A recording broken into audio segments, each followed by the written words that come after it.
Boa noite, meus amigos. Boa noite a todos. Agradeço a oportunidade de estar em mais um evento do Centro Espírita Vicente Paulo. A minha gratidão, porque é sempre uma oportunidade a mais de estudarmos o Evangelho de Jesus, que com certeza alimenta a nossa alma e fortalece os nossos corações. O tema da noite, então, escolhido, o Cristo Consolador. É o tema que eu preparei para as nossas reflexões de hoje. E o Cristo Consolador é o título do capítulo 6 do Evangelho segundo o Espiritismo, que eu considero um dos mais alentadores, que encoraja a alma e que anima a alma que sofre. Onde Kardec e os espíritos vão comentar palavras de Jesus que se encontram no Evangelho de Mateus, no capítulo 11, lá no versículo 28 a 30, que diz exatamente assim: Vinde a mim, vós todos que andais em sofrimento, e vos achais carregados. Eu vos aliviarei. Tomai sobre vós o meu jugo e aprendei de mim, que sou manso e humilde de coração. E achareis repouso para as vossas almas, porque o meu jugo é suave e o meu fardo é leve. São páginas de muita luz, endereçadas aos que sofrem todo tipo de aflição que provoca dor à alma humana. É o remédio eficaz para o alívio das nossas dores. Não é por acaso que esse capítulo, o Cristo Consolador, ele vem logo após o capítulo 5, Bem-aventurados os aflitos, que nós vamos encontrar no Evangelho segundo o Espiritismo. Mas, antes de falar desse remédio, vamos falar um pouco das aflições. Por que será que existe tanto sofrimento na Terra? Qual o motivo de tanta dor? Nós vamos encontrar no Evangelho de João, lá no capítulo 16, no item 33, uma fala de Jesus que diz exatamente assim: Tenho-vos dito isto, para que em mim tenhais paz. No mundo tereis aflições, mas tende bom ânimo, eu venci o mundo. São palavras de Jesus dirigidas aos seus discípulos.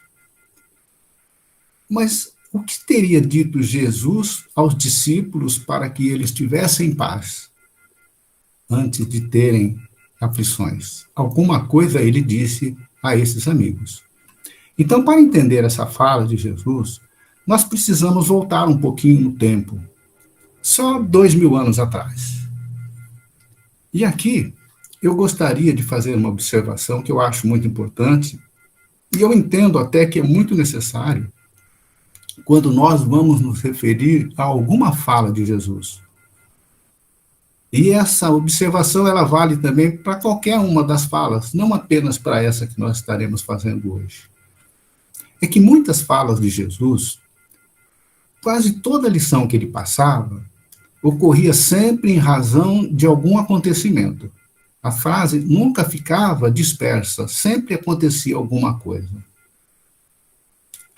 Então, é necessário levar em consideração que ele também se utilizava de parábolas e de histórias para que aquela mensagem pudesse ser mais bem explicada. Então, nós precisamos situar tudo aquilo que ele fala dentro do contexto, para entendermos exatamente o que ele quis dizer, como ele falou, em que situação ele fez tal pronunciamento. E, nesse caso, acontece durante a última ceia de Jesus, durante uma refeição, no evento que ficou conhecido como a última ceia. Jesus, sabendo que já estava sendo chegado o momento da sua partida, ele já sabia de antemão tudo o que aconteceria. Ele não mais estaria na presença física dos seus amigos. E numa atitude de preparação e recomendações, ele dirige a eles uma mensagem de despedida. É isso mesmo. Jesus estava, naquele momento, se despedindo dos seus amigos. Como também faríamos nós, quando mudássemos de alguma cidade, estaríamos exigindo aos nossos amigos mais próximos, despedindo, desejando felicidades um ao outro, que tomassem cuidado com a vida. Então, terminada a refeição, Jesus se levanta da mesa, se coloca num determinado lugar, pega uma bacia, coloca água nessa bacia e começa a lavar os pés dos discípulos, enxugando cada um com o auxílio de uma toalha. Nesse momento, nós entendemos que Jesus está dando uma lição de humildade. E nesse pronunciamento que ele faz, ele diz muitas coisas. E nós vamos citar apenas algumas. Não vamos falar do capítulo todo, porque ele começa no capítulo 13 e vai até o final do capítulo 16. É muito extenso. Então, algumas coisas que ele disse. Ele anuncia que está chegando a hora de deixar este mundo e voltar ao Pai. Ele anuncia que será traído. Naquele momento também, ele diz que Pedro o negará por 3 vezes. Diz que precisa partir para que mais tarde ele possa enviar o Consolador, que depois nós viemos a saber que esse Consolador é o Espiritismo. E também faz um alerta de que aqueles discípulos seriam perseguidos. Então ele encerra esse pronunciamento todo dizendo assim, que disse tudo aquilo para que eles tivessem paz, que no mundo teriam aflições, mas que eles tivessem bom ânimo, porque Jesus venceu o mundo, dando a entender que, com bom ânimo, os discípulos também poderiam vencer o mundo. Então nós percebemos, nesse pronunciamento de Jesus, que ele está preparando os seus discípulos para o conflito e o ódio do mundo, que ele sabia que ia acontecer e que ele também já tinha passado por tudo aquilo, mas venceu o mundo e que tivesse bom ânimo.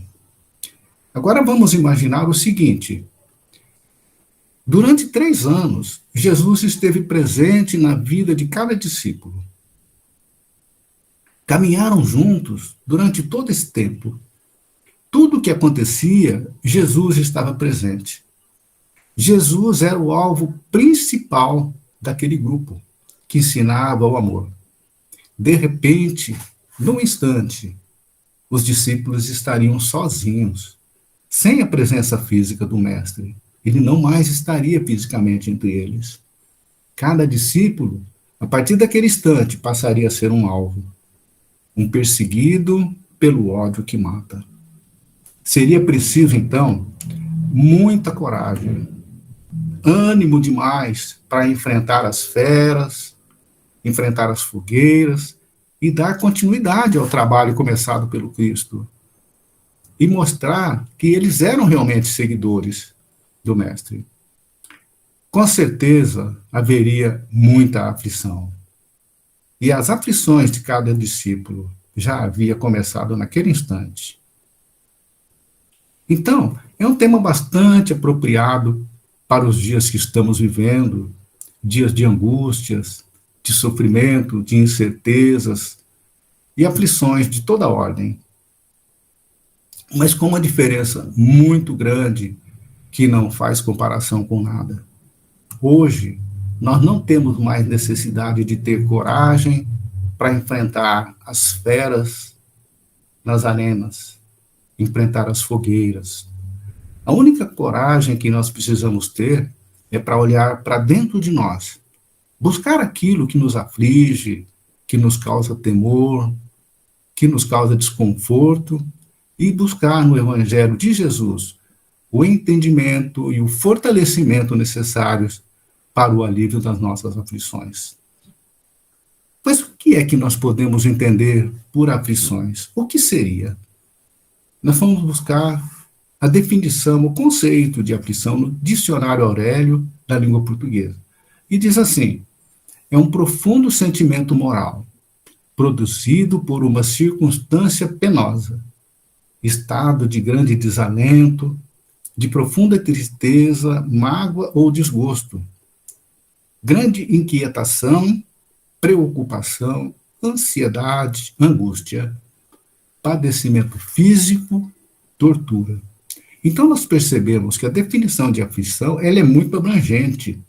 É muito abrangente. Quase tudo que nós sentimos que nos incomoda é aflição. Quase tudo, não tudo, é aflição.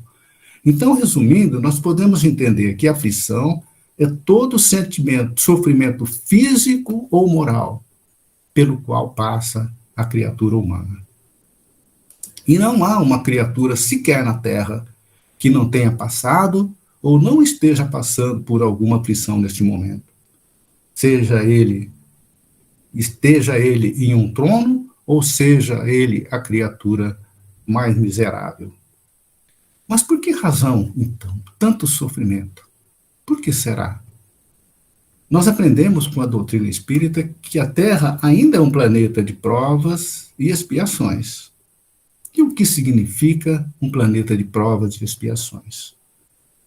No Evangelho segundo o Espiritismo, nós vamos encontrar uma informação a respeito das diferentes categorias de mundos habitados. E Kardec faz uma referência à Terra com relação à categoria a que a Terra pertence. Então, nós vamos encontrar essas categorias distribuídas da seguinte forma: mundos primitivos, destinados às primeiras encarnações da alma humana. Mundos de expiação e provas, onde domina o mal. Mundo de regeneração, nos quais as almas ainda têm o que expiar. Aurem novas forças, repousando das fadigas na luta. Das fadigas da luta. Mundos ditosos, onde o bem sobrepuja o mal. E mundos celestes ou divinos, habitações de espíritos depurados, onde exclusivamente reina o bem. E Kardec encerra dizendo assim, que a Terra pertence à categoria dos mundos de expiações e de provas, e por isso é que o homem é alvo de tantas misérias, de tantas aflições. Ora, nós somos o segundo planeta a Terra está na categoria de segundo, nessa categoria de 5. Saímos agora, recentemente, da animalidade. Então, nós que estamos aqui, estamos expiando nossos erros cometidos no passado ou no presente, ou estamos em provação. Então, por isso há tanta dor na Terra. E nenhum de nós está livre da correção da lei divina, da lei que um dia deixamos de respeitar e por isso estamos hoje sofrendo por aquilo que erramos. Então é por isso que a história da humanidade também sempre foi marcada por aflições de toda a natureza. Não é de hoje. Só para se ter uma ideia, vocês têm uma ideia de como era uma extração de dente há um tempinho atrás? 175 anos atrás. Se você fosse extrair um dente há 175 anos atrás, como você acha que seria?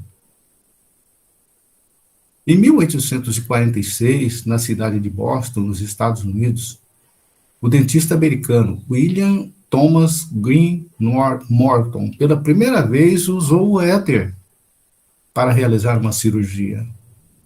Se você fosse esse paciente, tudo bem, você teria sido beneficiado pelo éter pela primeira vez. Mas não. Você hoje é um paciente. Hoje você tem a anestesia no seu amparo. Agora, 175 anos atrás, está aí. Não está distante de nós. Uma encarnação anterior, nós não tínhamos ainda o benefício da anestesia. Imaginem como era extrair um dente antes disso. Hoje, que em dia que nós temos o cuidado com os nossos dentes, imagina como era Tantas dores de dentes deveria haver naquelas ocasiões anteriores. Como eram as cirurgias. Imaginemos a aflição de quem precisava passar por algum procedimento, amputação de um membro, o que era muito comum durante as guerras. Os flagelos destruidores, que nós conhecemos como os terremotos, os maremotos, todo tipo de calamidade que nós podemos imaginar. Todo tipo de doença, sem que houvesse ainda os recursos para amenizar a dor ou a cura, como a lepra, a hanseníase, né? Como nós popularmente conhecido como lepra. Então as aflições eram muitas, eram tantas.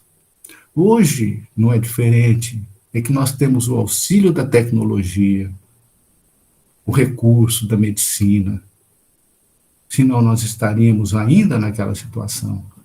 Os vulcões, quanta aflição provoca um vulcão, agora mesmo nas Ilhas Canárias, o vulcão que ficou inativo por 50 anos, de repente volta a entrar em erupção.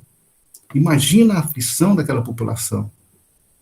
Quantos vulcões existem no mundo provocando aflições naquele povo, daquela região onde eles habitam? A fome que assola o mundo. Quem não fica sensibilizado quando vê pela televisão imagens do atendimento realizado por equipe de médicos sem fronteiras, dando assistência àquele povo que no olhar implora piedade? Quem não fica aflito com uma situação dessa? Embora a dor não seja nossa, a gente sente a dor do outro. O Afeganistão, o caso recente que está acontecendo, a agonia daquele povo que não sabe mais como será a vida naquele país. A pandemia do Covid, que está acontecendo agora, levando vidas, deixando sequelas em muitas pessoas que foram curadas. Quantas pandemias e epidemias já aconteceram pelo mundo, deixando pessoas aflitas? E o pior de tudo isso, não tínhamos o recurso da saúde, como nós comentamos agora, e da tecnologia que hoje temos, que aliviam muitas das nossas dores. Vocês não acham que já foi pior do que é hoje? Em termos de dor física, eu acho que sim. O que nós estamos em dificuldade é na condição moral. Na condição moral, nós estamos atrasados demais. Encerrando essa parte sobre a dor, eu separei da obra de Leon Denis, O Problema do Ser, do Destino e da Dor, 2 trechos que eu achei essencial para a continuidade do nosso tema. Deus, para nos tornar dóceis, amáveis e mansos, Ele pôs nesta terra de aprendizagem, ao lado de alegrias raras e fugitivas, dores frequentes, prolongadas, para nos fazer sentir que o nosso mundo é um lugar de passagem, não o ponto de chegada. Gozos e sofrimentos, prazeres e dores, tudo isso Deus distribuiu na existência como um grande artista que na tela combina sombra e luz para produzir uma obra-prima, que somos nós. A dor será necessária enquanto o homem não tiver posto o seu pensamento e os seus atos de acordo com as leis eternas. Deixará de se fazer sentir, logo que se fazer a harmonia. Todos os nossos males provêm de agirmos no sentido oposto à corrente divina. Se tornarmos a entrar nessa corrente, a dor desaparece, com as causas que a fizeram nascer. Isso nós vamos encontrar 2 colocações de Leon Denis, excelentes, na obra O Problema do Ser, do Destino e da Dor. E esse convite dessa observação que Leon Denis está fazendo é o mesmo que Jesus faz a cada um de nós. Tornarmos a entrar nessa corrente divina E isso só é possível se seguirmos as orientações contidas no Evangelho. O Cristo Consolador. Vinde a mim, todos vós que andais em sofrimento, e vos achais carregados, e eu vos aliviarei. Tomai sobre vós o meu jugo e aprendei de mim, que sou manso e humilde de coração. Encontrareis repouso para as vossas almas, porque o meu jugo é suave e o meu fardo é leve. Meu jugo é suave e o meu fardo é leve. O que é o jugo? Buscando informações na internet, nós temos muitas, né? O jugo é uma parelha ou canga, de uma forma mais natural, dizendo uma canga, uma parelha, uma canga é um instrumento, é uma peça de madeira que fica encaixada sobre a cabeça dos bois. Todas as imagens que eu vi desse jugo, ele é para conduzir 2 bois, 2 peças. Então ele fica sobre a cabeça dos bois, o pescoço dos bois, né? Para que eles possam ficar atrelados e puxa uma carroça, ele puxa um arado, né? E esses bois são escolhidos, geralmente, todos do mesmo tamanho, para que evite que um faça mais esforço que o outro. E isso daí permite que eles dividam as forças para conduzir aquela carroça. Então é como se os bois tivessem uma disciplina no caminhar. Tivessem a disciplina. E por que Jesus faz essa comparação? Qual é o jugo de Jesus? Primeiro, o jugo que os animais estão carregando deve ser um peso tremendo.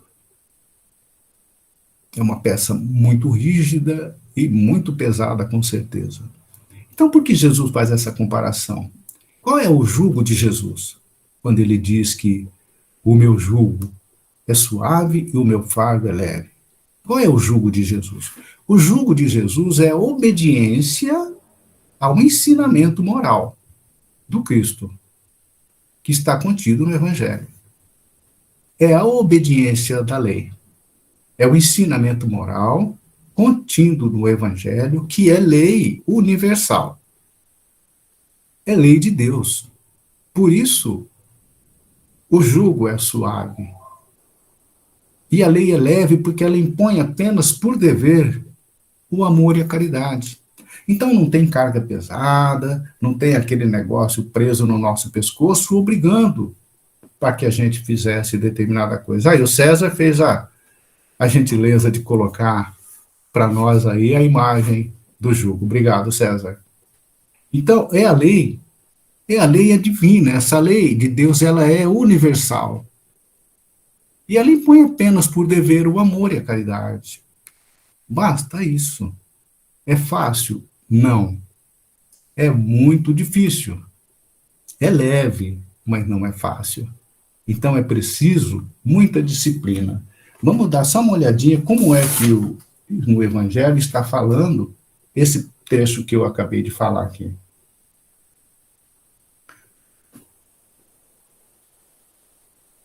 Entretanto, Jesus coloca uma condição, porque Jesus promete assistência de consolo para nós. Não é isso? Ele promete que todos os sentimentos, misérias, decepções, dores físicas, perda dos entes queridos, encontram sua consolação na fé do futuro, na confiança na justiça de Deus, que o Cristo veio ensinar aos homens. Porém, para aquele que não espera nada após esta vida, ou que simplesmente duvida, as aflições pesam muito mais. E nenhuma esperança vem suavizar a sua amargura. Se não acreditam na vida futura, não há esperança que venha suavizar a aflição de quem não acredita. Eis o que fez Jesus dizer: vinde a mim, vós todos, o que andai em sofrimento, e vos achais carregados, eu vos aliviarei. Aí, continua dizendo assim, ó, entretanto, nós precisamos prestar atenção nas entrelinhas, nas palavrinhas. Entretanto, Jesus coloca uma condição à sua assistência. Ele promete assistência, promete consolo, mas ele vem com uma condição. Condição de assistência e a felicidade que ele promete aos aflitos, a nós, porque todos somos aflitos. Essa condição está na lei que ele ensina. Esse seu jugo é a obediência a essa lei, mas esse jugo é suave. E essa lei é leve, uma vez que impõe por dever o amor e a caridade. Então, gente, não é de graça. Não é porque Jesus promete, nós vamos pedir e nós vamos receber. É preciso dar a nossa contribuição, que é seguir a lei, aquilo que nós deixamos de fazer enquanto nos tornamos pessoas aflitas. Então quer dizer que se eu amar e tiver caridade, não terei mais dores e nem aflições? Não, não é isso que Jesus quer dizer. Vamos ler de novo com bastante atenção? Vamos dar uma lidinha? A pergunta é, quer dizer que se eu amar e tiver caridade, eu não vou ter mais dores e nem aflições? A resposta é não. Então vamos dizer aqui. Vinde a mim, vós todos os que andais em sofrimento e vos acheis carregados, eu vos aliviarei. Ele não diz que vai tirar o peso, que vai tirar as dores que nós causamos. Vai nos dar alívio. Ele promete alívio, a carga deve ser carregada, a carga é nossa. Mas com fé, com esperança, com paciência e entendimento da lei, de que não estamos recebendo o castigo de Deus, elas serão aliviadas. Não significa que estaremos livres dela. Significa que elas serão menores do que poderiam ser, porque o amor cobre a multidão de pecados. É outra palavrinha. O amor cobre a multidão de pecados, ele não apaga. O pecado ainda continua, mas o amor cobre e vai cobrindo cada vez mais. Ameniza a nossa dor. Quer mais amor do que Chico Xavier dedicou aos sofredores que o procuravam, encarnados e desencarnados? No entanto, a vida inteira do Chico foi uma vida de sofrimento. Nós conhecemos a história. E tem mais. Quando Chico não sofria pelas próprias dores, ele sofria pela dor do outro. Não é? Então, todos os sofrimentos, misérias, decepções, dores físicas, perdas dos entes queridos, encontram sua consolação na fé no futuro e na justiça de Deus. Se não houver a fé no futuro e que tudo que está acontecendo é justiça de Deus, nós vamos continuar sofrendo e sem consolo. Então, a fé no futuro é a chave que vai aliviar os nossos sofrimentos. Porque só assim nós vamos compreender que a recompensa daquele que suporta o sofrimento com resignação e com paciência, se não for nesta vida, será na vida seguinte. É fundamental, então, a crença no futuro que o Espiritismo nos dá. Então, quando o homem compreende o seu sofrimento e o acha justo, e que ele mesmo é a causa daquilo que está sofrendo, então ele fica resignado e suporta as dores com paciência. Então não joga a culpa em Deus. Por que Deus fez isso comigo? Não, ele não pensa mais dessa maneira. Ele evolui no seu pensamento, no seu entendimento. O sofrimento pela perda de um ente querido só encontra sua consolação na fé no futuro. Por quê? Porque ele passa a entender que esse ente querido apenas partiu na frente, não deixou de existir. Dores físicas, o consolo que nos dá. Jerônimo Mendonça, será que se ele não tivesse certeza da justiça de Deus e da vida futura, ele levaria uma vida feliz, alegre, como ele levou, mesmo com toda aquela situação que fazia parte da vida dele? Levava alegria por onde passava, sem nenhuma revolta contra a vida e contra Deus. Quando Cristo disse: bem-aventurados os aflitos, pois deles é o reino dos céus, ele não se referia àqueles que sofrem em geral, pois todos aqueles que estão na terra sofrem, estejam no trono ou na extrema miséria. Mas poucos sabem sofrer. Poucos compreendem que somente as provas bem suportadas podem conduzir o homem ao reino de Deus. O desânimo é uma falta. Deus vos recusa a consolação se faltar coragem. Então é preciso coragem para enfrentar as tribulações da nossa vida. Por isso, então, é que Jesus recomenda aos seus discípulos que eles tenham ânimo, que não desanimem, que tenham coragem para vencer o mundo, como ele venceu. E tendo tudo isso, eles também venceriam o mundo. E nós também podemos vencer o mundo. Não estamos dizendo vencer no mundo. Vencer no mundo é ficar bem fisicamente, ficar bem financeiramente, tudo que o mundo dá. Mas não, vencer o mundo é não se deixar envolver pelo que o mundo te dá, mas aquilo que você vai dar ao mundo.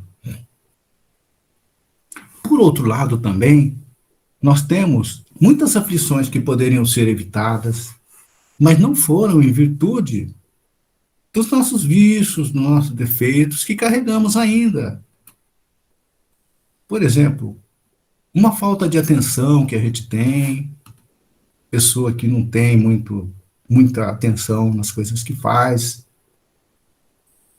provocamos acidentes. Por exemplo, agora recentemente aconteceu um acidente que provocou a queimadura numa moça que acabou recentemente. Falta de atenção, né? Aflições decorrentes do caráter de uma pessoa. Quantas mortes no trânsito, agressões nós temos visto em decorrência do caráter agressivo de alguém?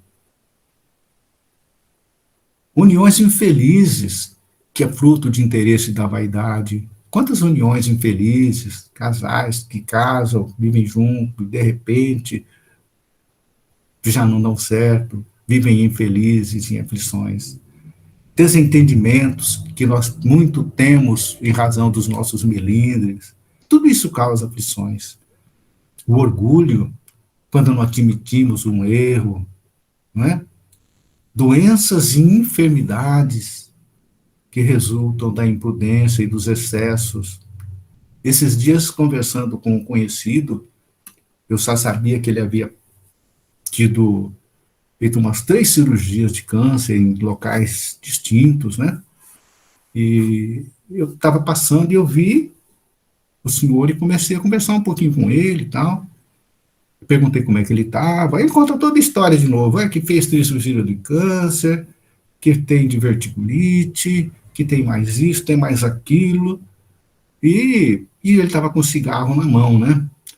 Eu falei, mas e aí? Quer dizer, e diante de tudo isso aí, quando você foi fazer a última cirurgia que eu lembro, você até cogitou, né, de parar de fumar, né?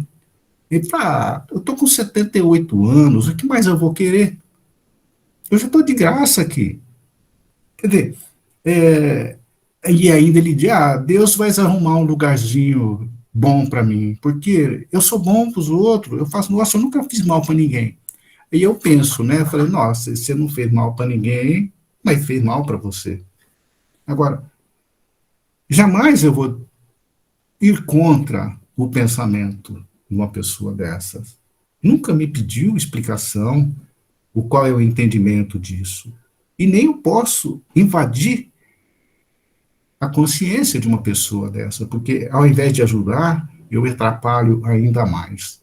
Mas é aquele pensamento deturpado que a doutrina orienta que nós não tenhamos entendimentos assim. Então, nós não temos o perdão das ofensas também, é uma situação que nos causa aflição, nós deixamos de perdoar alguém e ficamos aflitos durante muito tempo. Mas nós temos aflições não apenas pelas coisas ruins. Olha que interessante. A ansiedade diante das expectativas de alguma coisa que poderia nos deixar alegre, feliz, contente, também nos deixam aflitos. Olha o que é aflição. Aflição por coisas boas, coisas que não iriam nos agradar. Por exemplo, o aluno esperando o resultado de uma prova. Imagina a aflição, eu já tive muito disso. Os pais, no nascimento de um filho, esperando se virão perfeitos, né? Quando eu era bem jovem, fazia excursão para a escola, pela escola, morava no interior, né, em missão, né? Então, bem novinho ainda, devia estar aqui com os seus 15, 16 anos. Então, a escola fazia, a classe nossa, né, fazia a excursão. O professor alugava um caminhão, a gente ia na carroceria, olha que situação, ia na carroceria e ia para um lugar, para uma, né, fazer um piquenique, depois voltava. O que acontecia comigo? Eu não dormia a noite inteira. Não porque eu achava que minha mãe ou meu pai não iria me acordar, porque aí teria que acordar cedinho, né, lá pelas 6 horas da manhã, para poder ir até a escola. Mas não, era uma coisa minha. E isso me deixava aflito. Então, até hoje, eu sou muito ligado em disciplina de horário. Marcou, tem horário, eu estou lá, né? Não tenho mais, assim, essa dificuldade com essa disciplina. E assim, de aflição em aflição, nós vamos, cada um de nós, carregando a cruz que nos é própria. Umas mais pesadas, outras menos, mas não deixa de cada um de nós estar carregando uma cruz. Mas precisamos carregá-las com esperança, na certeza de que tudo passa.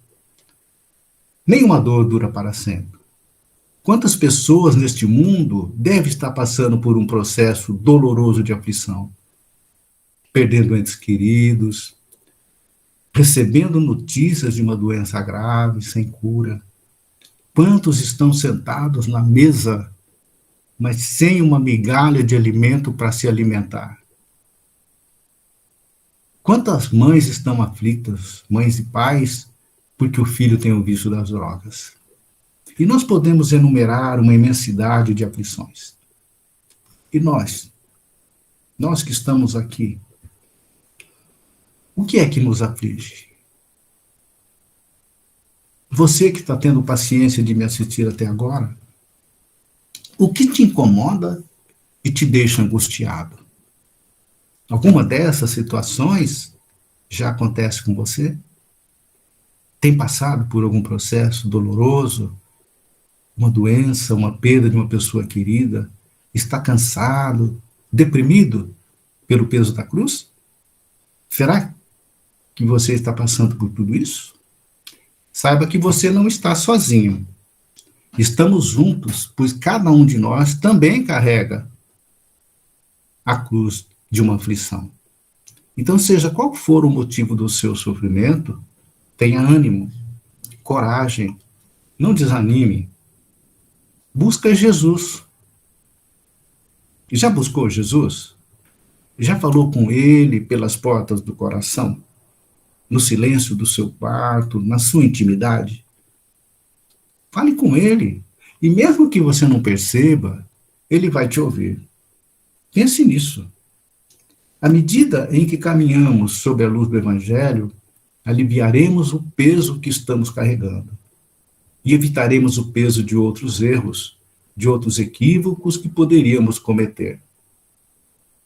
Ter bom ânimo significa ter esperança, não desanimar, não perder a fé, significa encarar a vida com confiança. E o Evangelho de Jesus nos dá a força para enfrentar com bom ânimo o que virá pela frente. Tem uma música do João Cabete que chama Gratidão a Deus, e tem uma letra sensacional para quem sofre.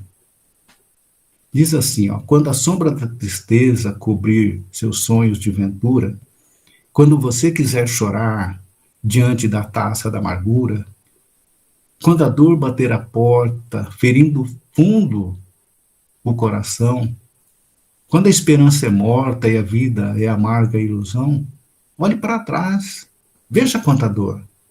Súplicas de paz, clamando amor, olhos sempre em trevas, mãos mendigam pão, bocas que não falam e risos sem razão.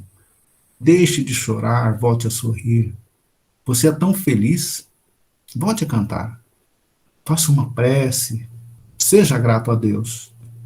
Ele sempre abençoa os filhos teus. É necessário lembrar que antes da dor, a providência divina nos deu inúmeras oportunidades de aprendizado através do amor, através da prática do bem, que se fossem levadas em conta, muitas das nossas dores poderiam ter sido evitadas. Mas nada está perdido. Todo dia é dia de plantar.